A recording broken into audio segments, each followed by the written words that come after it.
We are back. Welcome back to another beautiful episode of Sports Universe from the basement of the Panthers Student Union building. I'm Jack Osoloff.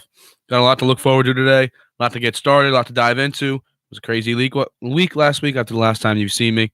We're just going to go right into it. The first thing at hand, we've got a NFL Week 7 recap. A lot of good games this past weekend, a lot of not so good games, a lot of good performances. We're just going to go right into almost every game, basically trying to cover all bases and see where we can go from there. So starting off with the Thursday night game, which I had discussed on my new Friday show at 2 o'clock with my co-host Brendan Eckstein. We had discussed how horrible the game was to be in prime time and how Denver just blew Arizona out of the water. Josh Rosen did not look worthy of the top 10 pick he was in April's draft. Case Keenum and the Broncos put their foot down and didn't let up for all 60 minutes of that contest. Starting off on the Sunday slate at 9:30 a.m., we had a game in London, Chargers versus Titans. I was actually on my way to the Jets game, and I wasn't able to see much of this game, but I know it had a crazy ending. Chargers were up 20-13. Less than a minute left. Titans go all the way down the field, score a touchdown, down 20-19. All I know is that you kick the extra point, tie game, you go to OT, you play your cards. Titans go for the win. So you go down the ball on the 2-yard line, take the snap, incomplete pass, 2-point conversion fails, penalty. Try it again, stopped again. Chargers get the 20-19 win and go to 5-2 on the season. A dark horse in the AFC. Been saying it for some time now. Watch out for the Los Angeles Chargers. They are a team that is not messing around. Next up, you got the Carolina Panthers defeating the Philadelphia 76ers. Philadelphia Eagles 21-17 on the road. Eagles up 17-0 in the fourth quarter. Wind up blowing a 17-point lead to drop to 3-4 in the season. I gave the Eagles a lot of high praise last week, and now I look like a moron for doing so. They have a big game this upcoming week against Jacksonville. 9:30 a.m. on Sunday in London. Both teams desperately need a win. Going to be a good one. Wake up with it. Wake up for some coffee, some eggs, and watch a good football game on Sunday. Vikings-Jets, 37-17. Vikings win.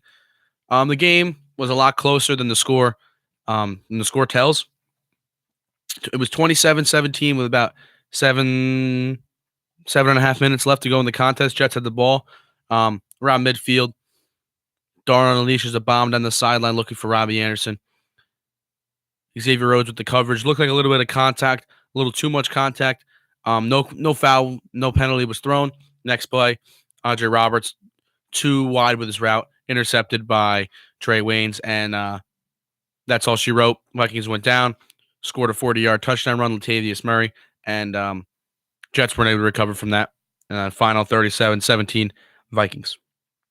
Indianapolis blew out Buffalo 37-5. Andrew Luck tossing 4 touchdown passes, and the Colts defense holding Derek Anderson with his first start in over 5 years to 5 points. Touchdown was not scored by Buffalo. They had a safety and a field goal. As you can tell, they had 5 points. One of the games of the week, New England versus Chicago, a back-and-forth offensive battle, which I was relatively surprised about due to the fact that Chicago's defense has been lights out stellar all year. New England seems to have all their weapons finally clicking. The only downfall in New England is Sonny Michel, week to week with a deep knee bruise. That means James White is going to take the bulk of the load, as Rex Burkhead as well out. Look for James White to produce as he's continuously produced this season out of the backfield and now out of the running game. This back and forth game, as I was saying, trading blows left and right. It came down to a Bears Hail Mary at the end where Mitch Trubisky launched one, from about midfield, caught at the 1-yard line, but stopped, could not get in the end zone. Time expired. Patriots win 38-31, proved to 5-2 on the season. Browns Buccaneers, another start for Baker Mayfield, another overtime start for Baker Mayfield. It feels like every time Baker Mayfield steps onto the football field, his team is going to overtime. That's just what he's going to do, though. When you look at his career throughout college and now in the NFL, he's a winner. He's competitive. He's going to do everything he can to will his team to victory. He hasn't He hasn't done so too much in the NFL so far within his first couple of starts, but he keeps the team in the games other than the Los Angeles game last week. Ultimately, Buccaneers, 59-yard field goal for the win. Chandler Catanzaro, 26-23 at home. The Texans embarrassed the Jaguars. Blake Bortles benched in favor of Cody Kessler, something you got to look forward to. Look into in the near future. Do the Jaguars have a problem at quarterback? I've been saying it for a while. Blake Bortles is absolute trash. They need to go somewhere else with it. They have the best defense talent-wise in the NFL, but it doesn't help them that they're on the field the whole game. It really, really, really, really reminds me of a 2011 New York Jets team. A team that went to back-to-back AFC Championship games with the defense being stellar and the offense being mediocre and barely getting by. This Jaguars team is so similar to it. It's crazy. Their defense is good. It's getting older, obviously, but it's still good, and it's still a top 5 unit in the NFL, like the Jets were in 2011. But Mark Sanchez finally showed his true colors in that season, and that's when people knew the Jets had a quarterback problem.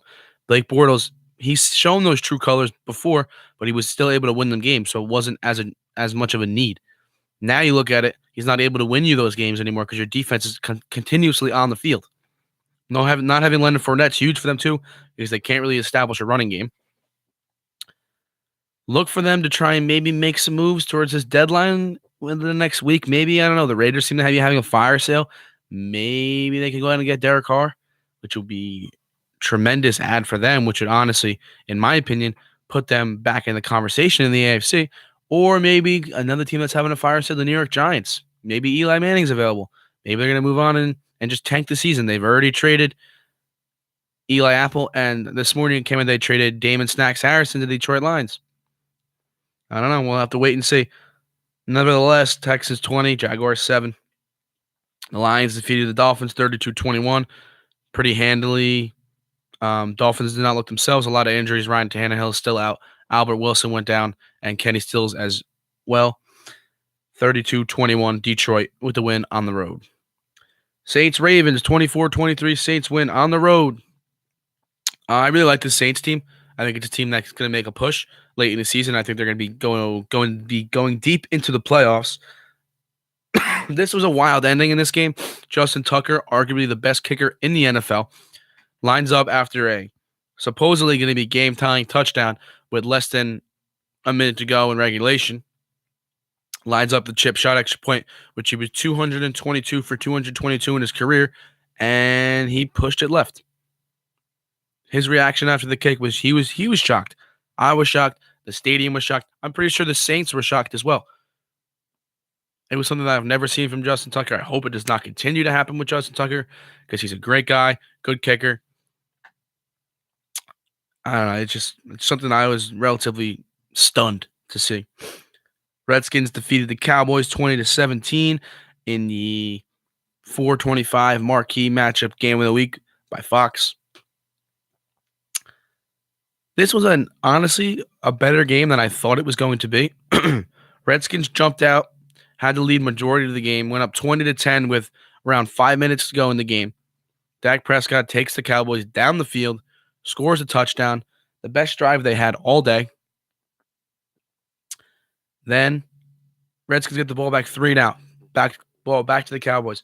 Cowboys drive. Get in range for Brett Maher to hit the game-tying field goal as time expires to get them over 500, get them to get them to overtime and potentially go to 4-3, tops of the division, off the goalpost. Crazy game, wild finish. My roommate is a Redskins fan. He was very excited. Redskins now sit at 4-2, atop of the NFC least, as I would call it, which is arguably, in my opinion, the worst division in football. The Rams handled the 49ers 39-10. I don't think I really need to talk about that game too much, as it's basically like a bye week for the Rams whenever they play a team that is as garbage as the 49ers. Todd Gurley again, 3 more touchdowns. Jared Goff, consistent through the air. Robert Woods, another good game. Brandon Cooks hauls in a TD. The Rams are the team to beat in the NFC as well as the NFL. Look for them to continue their hot streak and potentially, you never know, go 16-0 this season. The Chiefs obliterated the Bengals on Sunday night, 45-10. Kareem Hunt with an all-around tremendous performance, catching the ball out of the backfield, as well as handling the workload in the running game. Totaled over 150 yards and 3 touchdowns. Tyreek Hill found the end zone again. Pat Mahomes looked like a superstar, and the Chiefs seem to be rolling like as well as any team in the NFL. If they had handled the Patriots, they'd be 7-0, as well as the Rams, and that seems like it's going to be a favorable and likely Super Bowl matchup down the road. And the final game of Week 7, Monday night in Atlanta, Giants versus Falcons. The 1-5 Giants taking on the 2-4 Falcons. A must-win game for both teams if they want to have any shot at coming back and saving their season. Falcons jumped out to an early lead on a 50-yard touchdown from Matt Ryan to something Hall. He's some guy I never really heard of. Tremendously fast, good route off the line. Just really beat him. Giants clawed their way back. They made an interesting game down the stretch. Ultimately, 20-13. Matt Bryant is out. George Tavecchio is the the Falcons kicker. Signed earlier, a couple weeks before, lines up for a 56-yard field goal to make it a 2-possession game and ultimately put the game out of reach. And he probably would have hit it from 70, right down the middle. Tremendous kick. It seems like every week you see kickers doing the unthinkable and hitting kicks that you don't normally see them hit. That about wraps it up for Week 7. An interesting week, very exciting week. Looking forward to Week 8, which is what I'll do my next segment on, and we'll discuss marquee games of Week 8.